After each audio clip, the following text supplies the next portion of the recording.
So welcome back to Property Investing Today with your hosts Howard Bowes and myself, Grant Paul Adams. Today's subject is all about HMOs. Now, with everything that's happened in the last several months over property values, interest rates and everything else, are HMOs becoming the new thing that people should be really considering again? And is there any potential pitfalls that you need to consider if you want to get involved in HMOs or extend your use of HMOs as part of your portfolio? So Howard, really interesting subject once again, and we find ourselves going full circle when it comes back to talking about HMOs. Where are things with HMOs at the moment? What is it that people are liking about these as a sustainable source of income from their portfolio? Look, Grant, I think it's a great question. So, as usual, there's a number of ways of answering the question. So, one of the first things about HMOs is if we go back to kind of 2012, 2013, 2014, it was a huge growth market.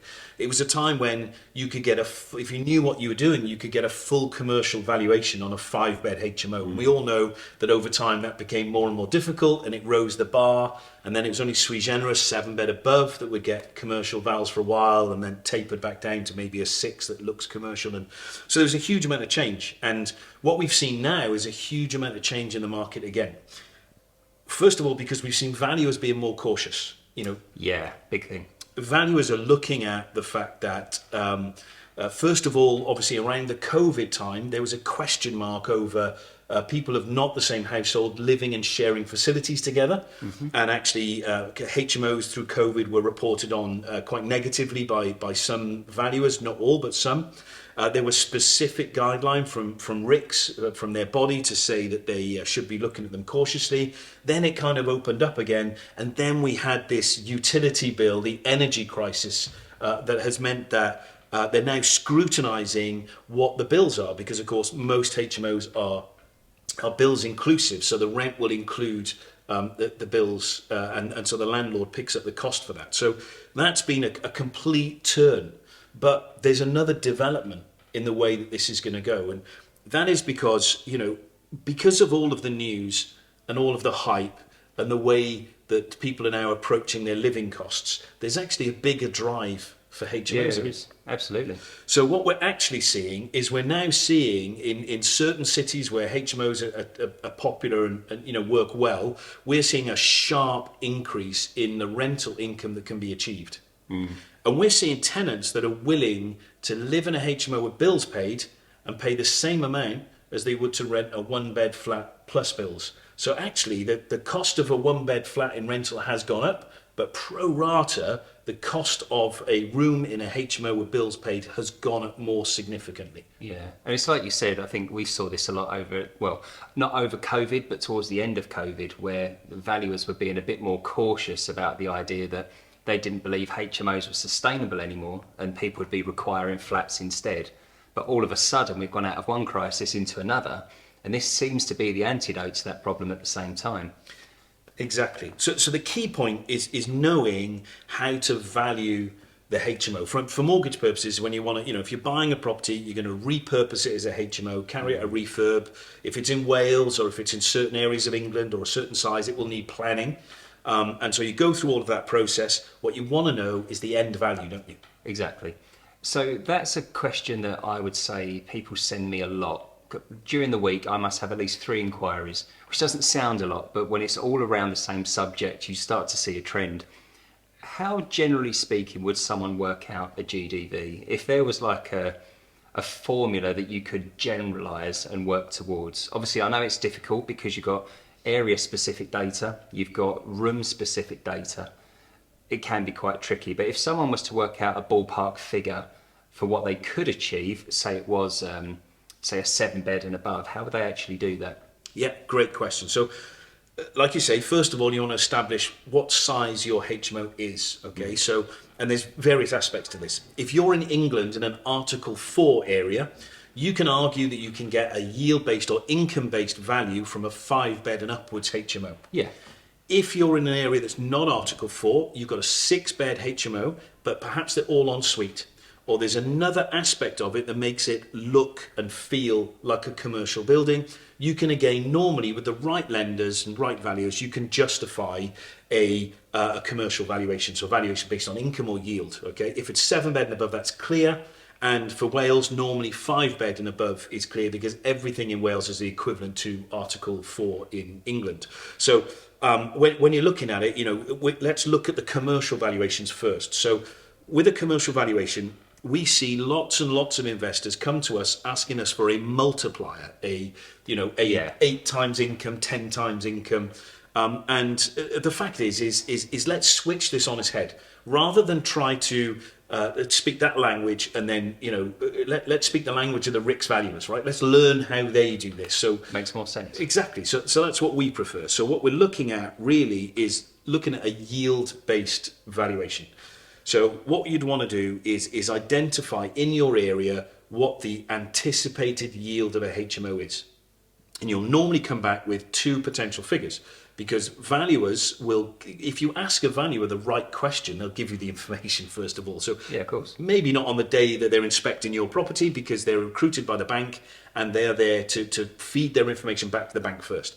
But if you phone up a local professional valuation firm, commercial valuation firm, not maybe a Connells or the likes, but one of the specialist ones that will do full red brick valuations. We'll come back to that in a second, what they are. But if you phone them up and you ask them in advance, what is in the postcode so and so, so where we are today here in the NP20 postcode, can you tell me what the anticipated yield of a typical 7-bed HMO is?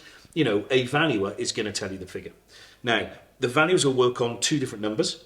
They'll either give you, in effect, it's not quite a net yield, but it's not a gross yield. So they'll give you a yield where they are just yielding the property at that. So it's like a gross yield, but they've taken a certain amount off for voids and maintenance. All right. Okay. So they've given like a general idea of what it would be once those are factored in the background. Yeah, exactly. So they'll factor those in and give you a lower yield, right? Or they will give you a gross yield, a true gross yield, which is just the annual rental income, and then take off the yield. Now, either way, when they do that, so let's say, for example, we talked about NP20. We know here on our doorstep that the yield that HMOs have been getting has dropped as low as 8%, which has sent the values through the roof. Of course, the lower the yield, the higher the value. So, so you might get a value that gives you an 8% yield, and the 8% yield will then be a gross yield, and then they'll say, but we want to then, it comes out to this value, but we're going to take 20% off for voids, for voids and maintenance, etc. Then you might get a value that just says, look, it's a 10% yield, full stop. Okay, and the figures will actually work out very similar between those 2. But the key point is, if you're going to ask the value what the anticipated yield for your area is, you also want to know whether it's a pre-voids and maintenance or a post-voids and maintenance figure. Right. And that's where you get that qualification. Once you know that, you can then gross up the value of your HMO, and we've got spreadsheets, as you know, to do this. We can pinpoint this for any area in the country for our clients, but it is, we've got it without even looking at data in certain areas, because the amount of HMOs we process, mortgage wise, we've got the information. Now, we talked then about valuations as well, Grant. So you've got 2 types of valuation that are done on HMOs. Yes, which a lot of people don't seem to find the difference between. So it'd be good to look at that and how they come together, essentially. Exactly, yeah. So what you've got is you have a short report. That's what it's called. It's normally a 2-page report, could be a 1-page report. And it is very superficial valuation for mortgage purposes, and it's employed by the likes of Connells, and so lenders like Foundation Home Loans, Kent Reliance, CHL, all of the lenders in that mid-range, so what we call the semi-vanilla range of HMO lenders, they will generally go for that type of report. Some of the caveats to that, with a couple of those lenders, you can ask for a full red brick report if you've got valid reason. So if it's 7-bed and above, or if it's a 6-bed with all en suites, or even with some of the lenders, you can get away with saying, can we have a commercial valuation, so the full red brick report, if it's in an area with a high density of commercial property, for example, and you've got this residential HMO with a off license across the road and a cafe next door, and actually that works in your favour, because then you can get a commercial val. So even if it's lower than sort of 6 or 7 bedrooms? Exactly, yeah, because you can justify the fact that you need a commercial valuation, because you need someone to take a commercial look at it, not just a 2-page report. Makes sense. So you pay more for the report, right? You might pay on a 300 grand bricks and mortar type valuation on a HMO, a Kent Reliance. I don't know what the figure is exactly, but you might pay £850 val fee.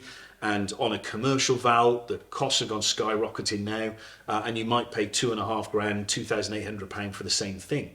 But what you get is a 60 odd page report normally that goes into lots of extra detail for our sake, stuff that's not really needed in many circumstances. But the valuer is really beefing up and justifying the fact that they're going to give you a commercial valuation. So a valuation based on its income on a yield basis, and not a valuation that is based purely on bricks and mortar with maybe a consideration to income, which is what happens with a 2-page report. Yeah, and I've heard that a lot of lenders refer to it as being the best rental.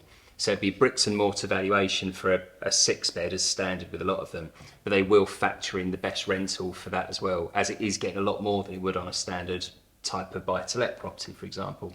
But I guess it's like with everything, depending on how you want to approach your HMO, whether it justifies taking the extra money out or not, it's horses for courses, isn't it? And it's having the right type of valve for the right type of product and scenario, I guess. Exactly. And look, like you say, the key to the whole thing is making projects work.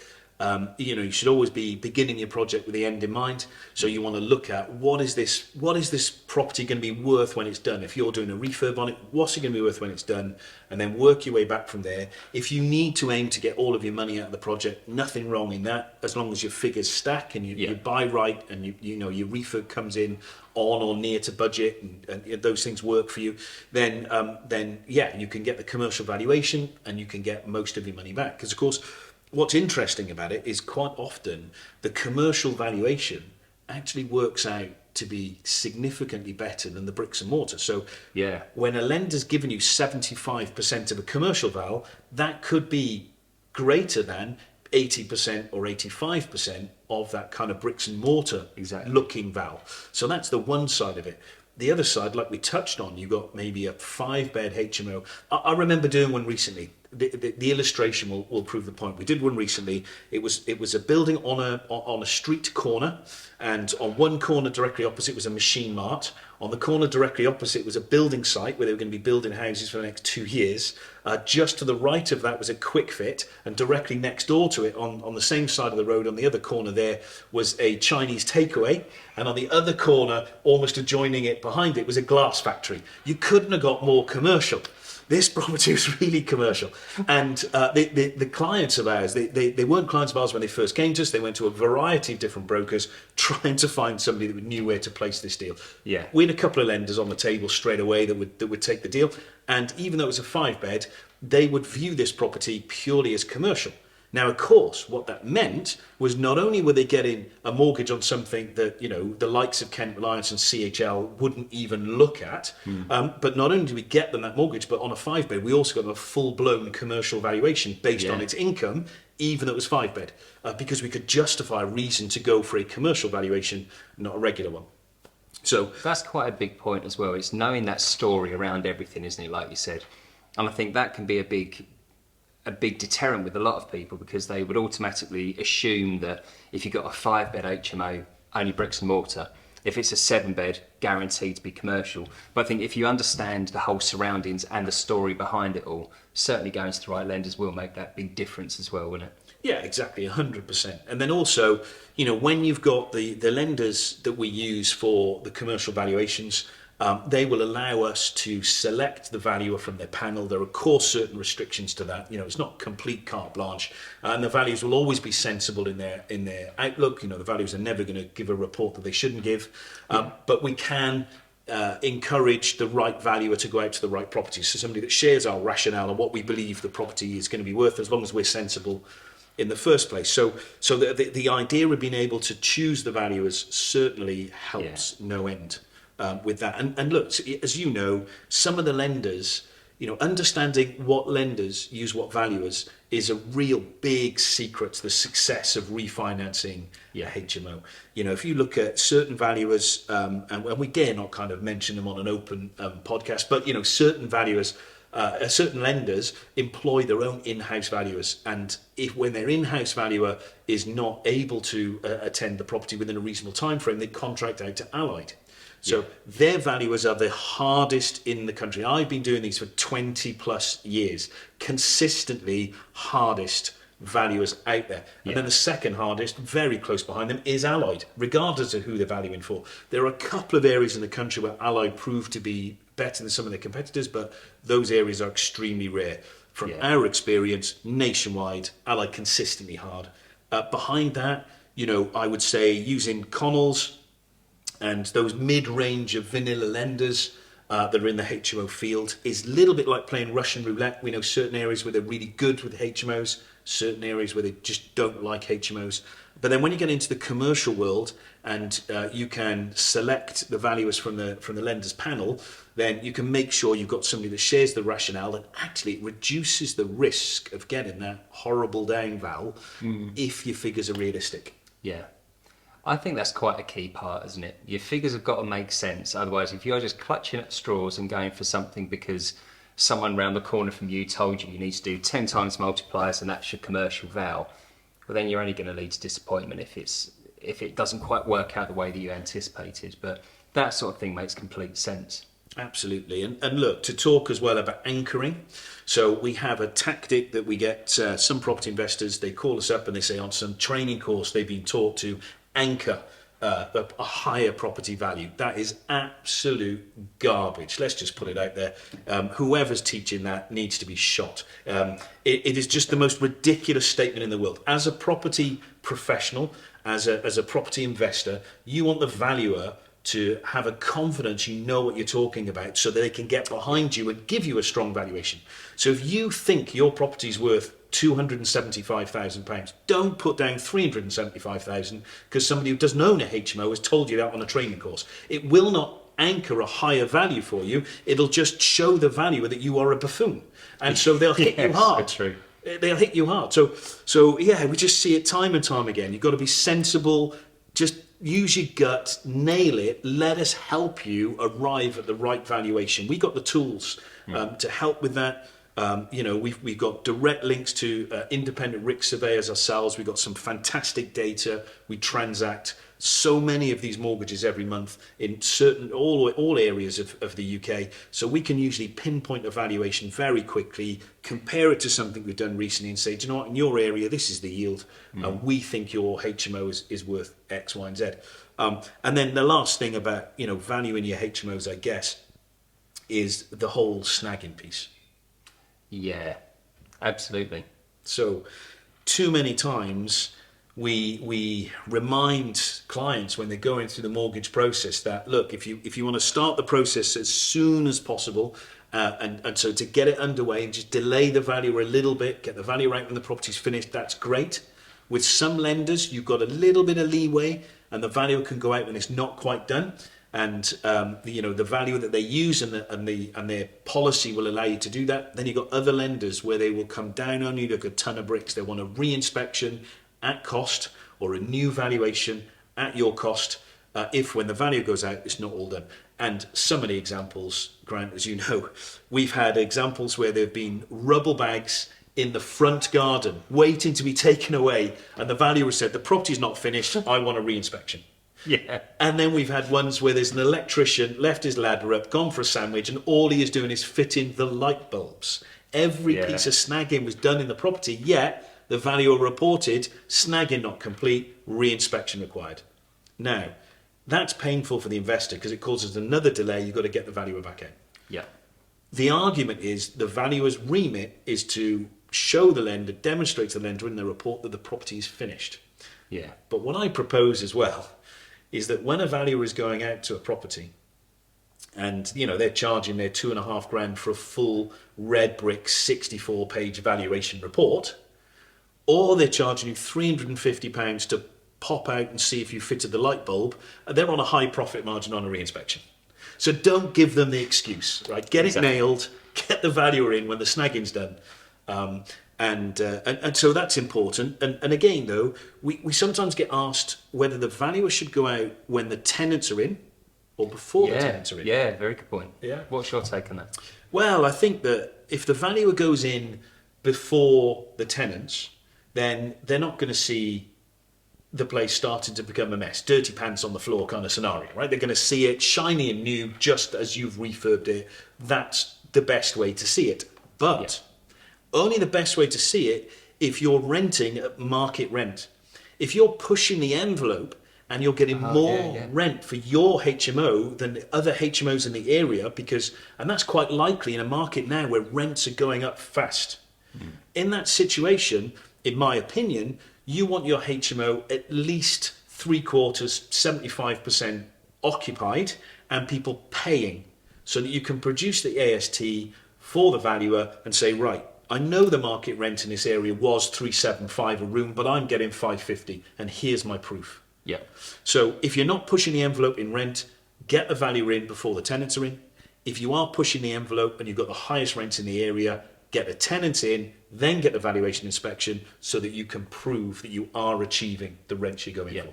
And some lenders as well, if you're perhaps not fully tenanted at that stage, again, very specialist lenders do actually retain chunks of interest for several months if the property is not tenanted fully, don't they? Exactly, yeah. So they may allow you to draw down a certain amount of funds, and they'll put some funds in a second tranche, won't they, so that you can draw the second lot of funds down when it's fully let, for example. So we do get situations like that as well. And that will also depend on what they consider to be the market rent and your tenant profile. So, if you finish something that's targeted to the student rent market and you just get it finished by February, and you're not going to move any tenants in until the week before they start in September, you've got a big void period. So the lender under those circumstances can say, was a student let, you've got voids for this period, how are you going to afford that? If you can't demonstrate you've got a pot of gold in the bank to service the loan during that period, they may withhold some money and let you have it later. That's just an example of where that might happen. Yeah, and absolutely fair enough as well. It actually makes a lot of sense. I think sometimes when I've seen that, it can certainly be a bit of a blow to the client, but actually the logic behind it is that they can then afford to run that HMO until it's fully tenanted as well. So that can be a big saving grace. Yeah, exactly. So it swings and roundabouts. If you've got a pot of money to repay to your bridging lender, development lender, or because you've just refurbed it, then there's a critical amount of money that you need, and maybe then if you get your refurb money back a bit later. Obviously, that type of thing applies in that example of a student let. If it's a standard let property, and you've got, let's say, for argument's sake, blue collar workers going in there, and you can establish the fact that the Amazon factory down the road has got a huge employee base that are transient and moving into the area, and you've got high demand. If that's in your valuation report, then you won't come across that problem. So it's a case by case basis, and usually we're pretty good at covering it off when we see it happen. Absolutely. Interesting stuff. Sounds like HMOs are like fully back on the cards for being a great way for investors to start making more money and to start finding an alternative to bring in a really great income alongside some of their other properties as well. Yeah, absolutely. HMOs is another growth area. We get questions sometimes asked as to whether we think that HMO-wise, there's a market saturation, and in some areas of the country, some areas of Liverpool, there is argument that there's a market saturation, there's lower demand, and if you're in the student let market, the markets can go up and down according to the performance of the university. So there can be some lean years where not many students come in. That was a problem a few years ago in Plymouth, big change. And also if you're doing independent little 6, 7, 8 bed HMOs, and around the university they start building these huge purpose-built student accommodation, your demand might lower. We've seen that in areas like Swansea over the years, and so HMOs have to be repurposed. So you've got to know your market, but overall HMOs for young professionals, blue-collar workers, and people coming out of university, starting their first jobs, etc., are actually a big growth area, and we're going to see more of it to come in the most buoyant cities of the UK. I've got absolutely no doubt about that whatsoever. Great. Awesome. Howard, it's been lovely speaking to you about HMOs for this episode. Great to have you all with us as well, and I hope that you found this podcast useful. Don't forget to subscribe to it, and also subscribe to the YouTube channel where you can see the full video version of this as well. So enjoy your investing. We look forward to seeing you all again next time. Have a great afternoon. See you again soon.